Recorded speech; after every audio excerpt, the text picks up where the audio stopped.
Hi friends, welcome to Manasa recipes. Evening స్నాక్స్గా అప్పటికప్పుడు ఇలా స్వీట్ పొటాటోతో శివరాత్రి రోజున స్నాక్స్ ప్రిపేర్ చేశాను. చాలా టేస్టీగా ఉన్నాయి.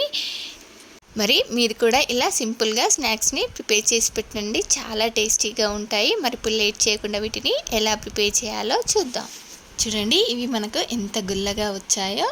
వీటిని చేసుకోవడానికి ముందుగా ఇలా స్వీట్ పొటాటోని ఇలా ఉడికించుకోవాలి. ఇవి ఉడికేలోపు మనం ఇలా ఒక హాఫ్ కప్పు బొంబాయి రవ్వ, హాఫ్ కప్పు షుగరు, 2 ఇలాచీలని వేసుకొని వీటిని ఇలా ఫైన్ పౌడర్లా గ్రైండ్ చేసి ఇలా ఒక బౌల్లోకి యాడ్ చేసుకుందాం. ఇప్పుడు దీనిలోకి ఒక హాఫ్ కప్పు బియ్యం పిండి, హాఫ్ కప్పు గోధుమ పిండిని యాడ్ చేసుకుంటున్నాను. ఈ రెండింటిలో మీ దగ్గర ఏది అవైలబుల్ ఉంటే దాన్ని యాడ్ చేసి కూడా చేసుకోవచ్చు. ఇప్పుడు వీటిని ఇలా మిక్స్ చేసి పక్కన పెట్టేసుకుందాం. ఈలోపు మనకు స్వీట్ పొటాటో కూడా ఉడికిపోయాయి. చూడండి, మనం ఇలా ఫోర్క్తో గుచ్చి చూస్తే ఇలా లోపల వరకు దిగిందంటే సరే. నేను ఇక్కడ వీటిని చేసుకోవడానికి ఒక 2 స్వీట్ పొటాటోస్ని మాత్రమే యూజ్ చేస్తున్నాను. ఇప్పుడు దీన్ని ఇలా పైన పొట్టుని పీల్ చేసేసుకొని వీటిని ఇలా చిన్న చిన్న ముక్కలుగా కట్ చేసుకోవాలి. ఇప్పుడు దీనిలోకి శివరాత్రి రోజున మనం కొబ్బరిని కొడతాం కదా, అందుకనే స్వీట్ పొటాటో, కొబ్బరి ముక్క ఉన్నాయి. వాటితోనే నేను ఇలా స్నాక్స్ని ప్రిపేర్ చేస్తున్నాను. చూడండి, కొబ్బరిని ఇలా గ్రైండ్ చేసుకున్న తర్వాత ఇప్పుడు దీనిలోకి స్వీట్ పొటాటోని యాడ్ చేసుకొని గ్రైండ్ చేసుకోవాలి. మీకు గ్రైండ్ అవ్వకపోతే ఒక 2-3 టేబుల్ స్పూన్స్ పాలని యాడ్ చేసుకొని ఇలా సాఫ్ట్గా గ్రైండ్ చేసుకోండి.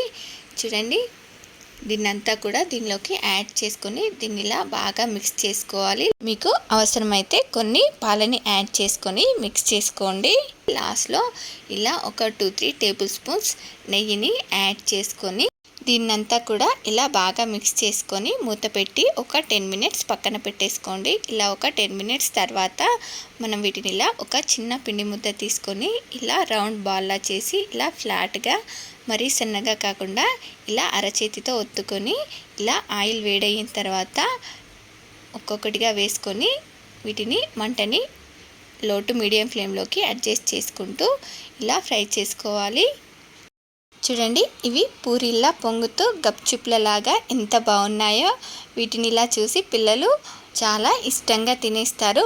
ఇలా చాలా ఈజీగా శివరాత్రి రోజున అప్పటికప్పుడు స్నాక్స్ని ప్రిపేర్ చేశాను. మరి మీకు కూడా నచ్చాయి కదా? అయితే మీరు కూడా ఇలా ట్రై చేసి ఎలా వచ్చాయో కామెంట్ బాక్స్లో నాతో షేర్ చేసుకోండి. అలాగే మీకు ఈ రెసిపీ కనుక నచ్చినట్లయితే మా ఛానల్ని లైక్ చేయండి, షేర్ చేయండి. మరిన్ని టేస్టీ అండ్ హెల్దీ రెసిపీస్ కోసం మానస రెసిపీస్ ఛానల్ని సబ్స్క్రైబ్ చేసి దాని పక్కన ఉన్న బెల్ సింబల్ని క్లిక్ చేయండి. Thank you for watching my video.